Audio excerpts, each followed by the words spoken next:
everyone, welcome back to my channel NCERT Maths with Pradeep. Today we are continuing the fourth question of exercise 12.1 grade 8 maths. Chapter name is exponents and powers. So let's get started.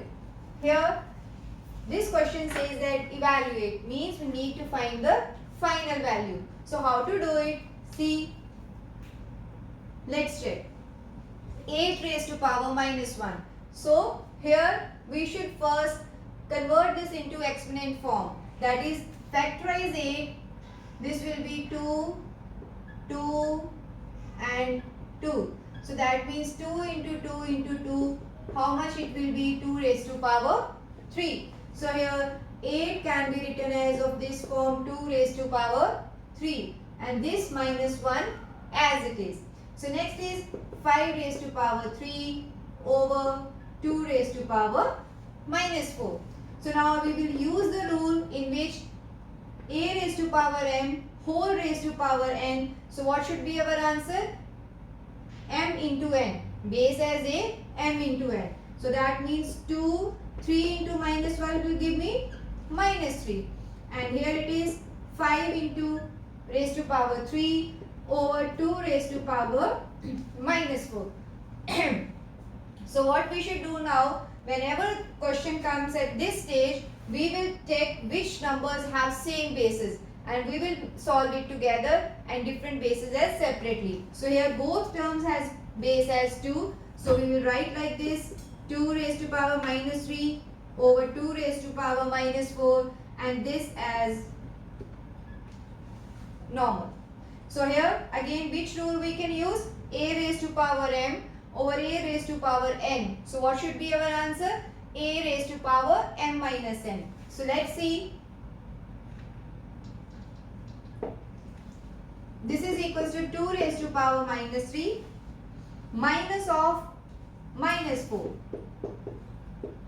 Okay, and multiplied by 5 raised to power 3. What should be here now? 2 raised to power minus 3. This minus and minus will changes into positive.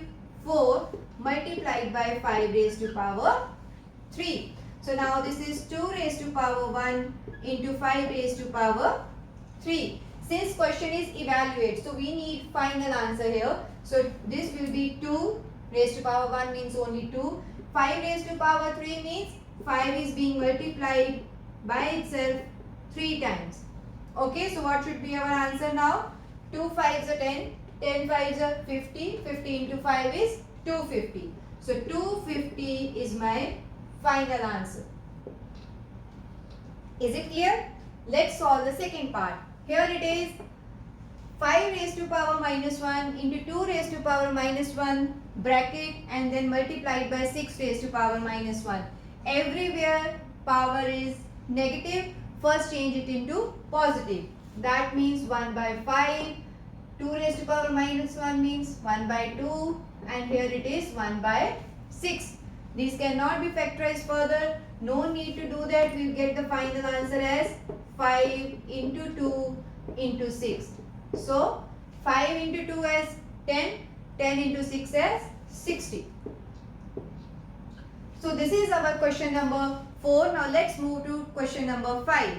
See, in this question, this is somewhat different from the previous questions and this question is very, very important.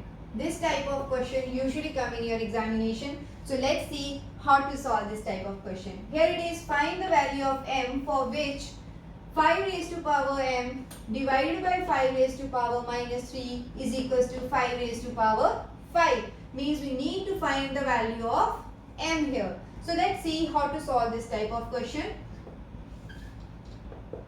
Here first we can write in simple form 5 raised to power m over 5 raised to power minus 3 equals to 5 raised to power 5. So which rule we can apply here? That is a raised to power m over base is same, a raised to power n, it can be equal to m minus n, a raised to power m minus n. So here it will be 5 raised to power m minus of minus 3 is equals to 5 raised to power 5, right? So it will become 5 minus of minus means plus. So that means m plus 3 is equals to 5 raised to power 5. After this, we need to say something, that is, see, in equation you already know that once we have any equation, that means left hand side should be equal to right hand side. Here also it is given as 5 raised to power m plus 3 is equals to 5 raised to power 5. How this is possible? This is possible only if we have same bases. So same bases, yes, we have. And then if bases are same, their power should also be same. Only then this equation holds true. So that means m plus 3 should be equal to 5. So we can write, since bases are same, left hand side is equals to right hand side only if powers are also same or exponents are also same. That means m plus 3 should be equal to 5. This implies m plus 3 equals to 5. Now this 3 goes to this side, that is equals to 5 minus 3. So m is equals to 2. This is how we will solve the value of m. Is it clear? This is all about this video. See you in the next video with the remaining questions of this exercise. Thank you.